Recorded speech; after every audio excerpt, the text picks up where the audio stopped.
Yeah, good afternoon, my students, or even good morning and good evening, depending on when you'll get this video lecture and when you'll be looking at it. But this afternoon, right now, welcome back to CHE 311 Physical Chemistry 2. We're on Module 3.1 Measurement of Solution Concentration. So we're going to look at introduction, solute and solvents, measurement of solution concentration, and we conclude. Introduction. The combination of two or more substances results in the formation of a mixture or mixtures of variable compositions.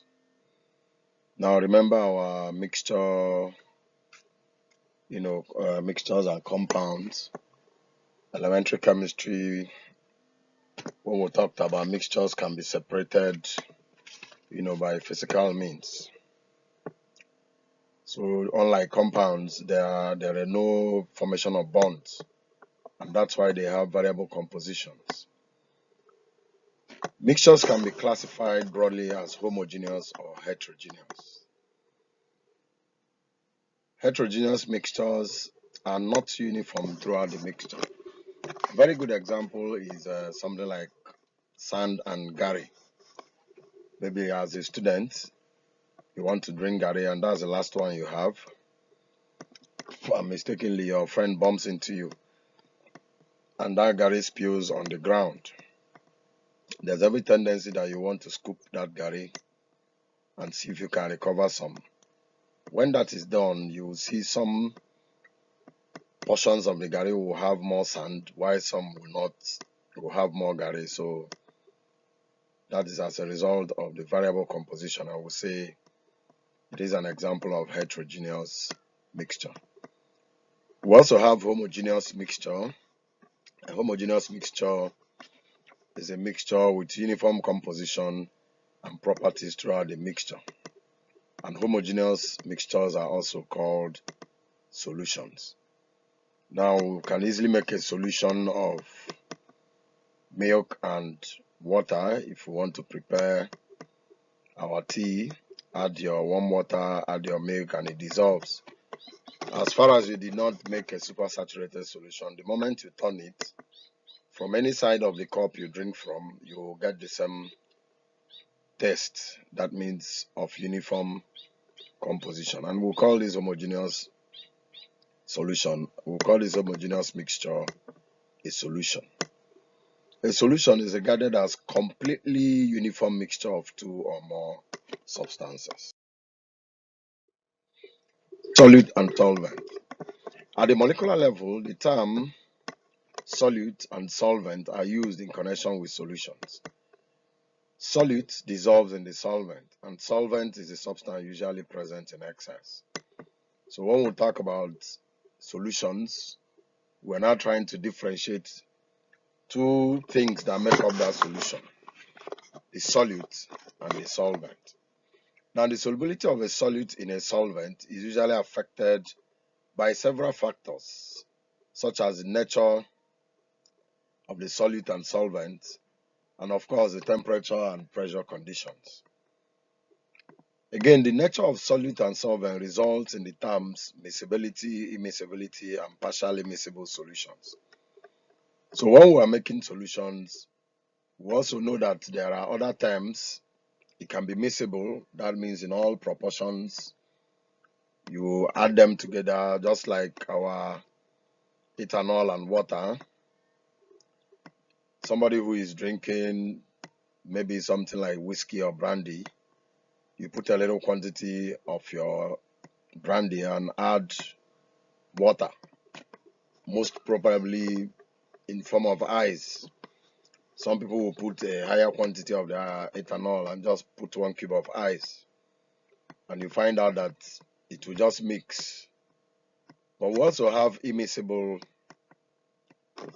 mixtures or immiscible solutions.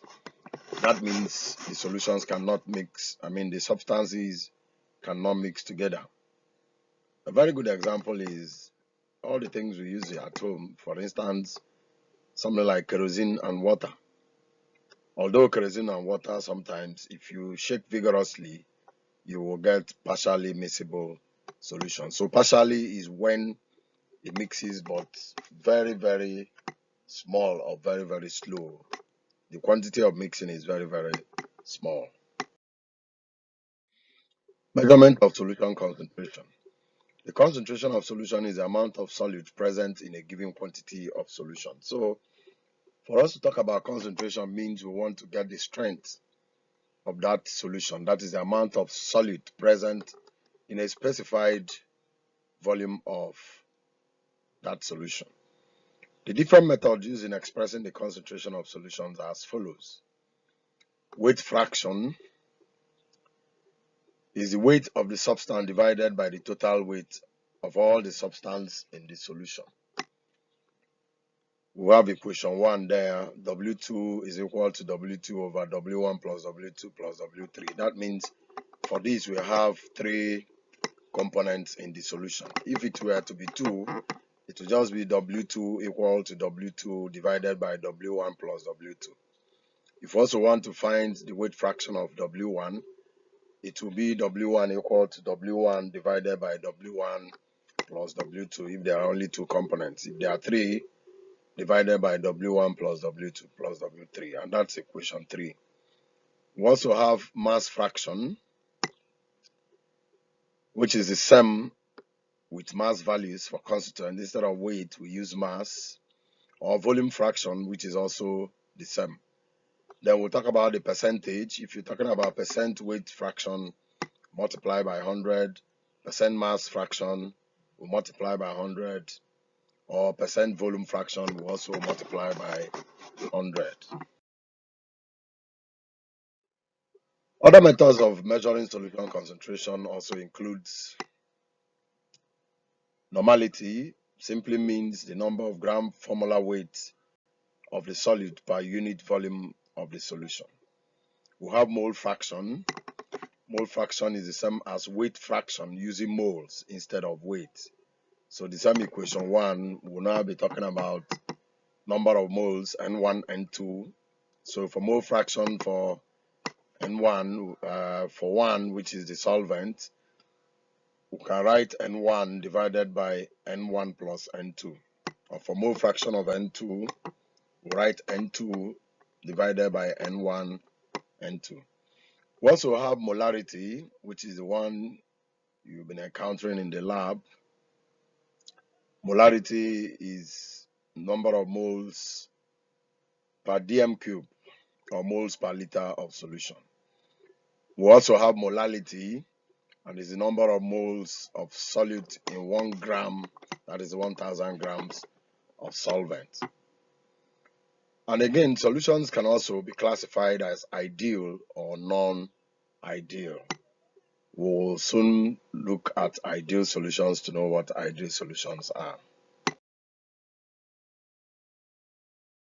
We've come to the end of this module 3.1. We have looked at introduction to mixtures and solutions. We looked at solvents and solutes. And we also looked at the various ways of measuring solution concentration. Thank you very much, and see you in the next module.